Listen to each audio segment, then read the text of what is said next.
వందనాలండి. ఈరోజు ఫిబ్రవరి 3.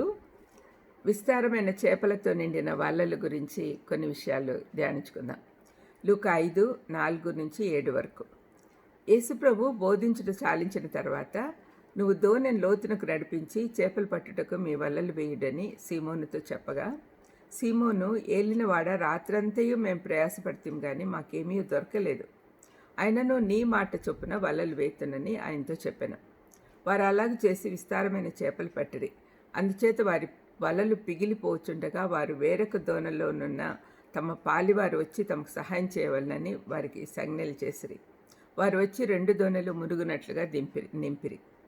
ఈ వాక్యభాగంలో మనుషులను బట్టి జాలర్లుగా ఉండాల్సిన విశ్వాసులందరికీ ఎన్నో పాఠాలు నేర్చుకోవాల్సినవి ఉన్నాయి.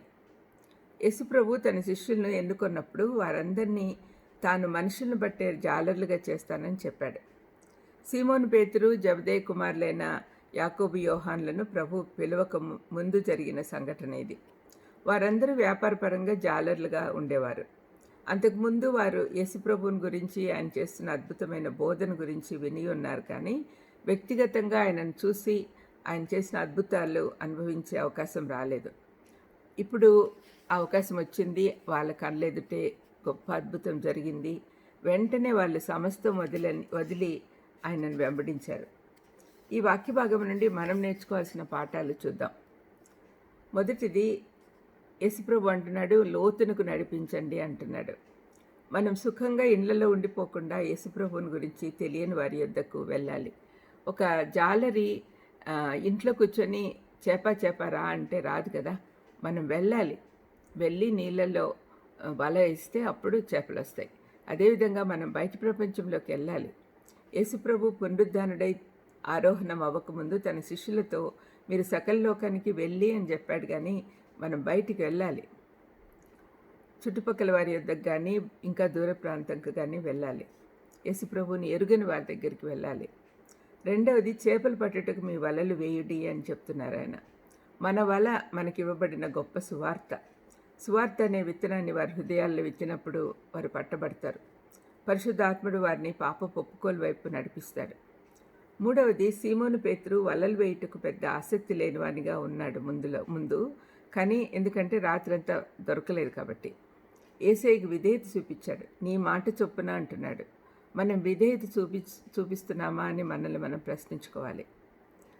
మనకు ఏ పనిలోనైనా విజయం కావాలి అంటే విధేయత చూపాలి. నాలుగవది, వారికి దొరికిన చేపలు ఎంత ఎక్కువగా ఉన్నాయంటే వలలు పిగిలిపోయే పరిస్థితి కనపడుతుంది. మనం ఎప్పుడైతే విధేయత చూపుతామో అప్పుడు పరిణామం ఎంత గొప్పగా ఉంటుంది అంటే మనం మేనేజ్ చేయలేం. ఐదవది, తమ పాలివారిని పిలిచారు. మనం అందరం ఐక్యతతో పనిచేయాలి. ఆత్మల సంపాదకులు ఎప్పుడూ కలిసి పనిచేయాలి. దానికి కారణము, ఇద్దరుంటే బలం ఉంటుంది. ఒకరు బలహీనపడితే ఇంకొకరు లేపగలరు. ఒకరికి భారం అయితే ఇద్దరు కలిసి అయితే భారం ఉండదు. యేసయ్య కూడా పరిచర్య కొరకు ఇద్దరిద్దరిని పంపించాడు. చివరిగా, అన్నిటికంటే ప్రాముఖ్యమైనది విశ్వాసం. పేతురు ఇష్టం లేకపోయినా, హెసిటేట్ చేస్తున్నా కూడా విశ్వాసంతో ముందుకు సాగాడు. ప్రార్థన చేసుకుందాం. దయమేడ యేసునాయన స్తోత్రం ప్రభా. తండ్రి, మనుషులను బట్టి జాలర్లుగా చేస్తానని మాకు వాగ్దానం ఇచ్చిన ఓ దేవా, సరైన విధంగా ఆత్మల్ని మీ దగ్గరికి సంపాదించుకొని తీసుకురావడానికి సహాయం చేయమని యేసుక్రీస్తు నామమున వేడుకొంచున్నాను తండ్రి. ఆమేన్. God bless you.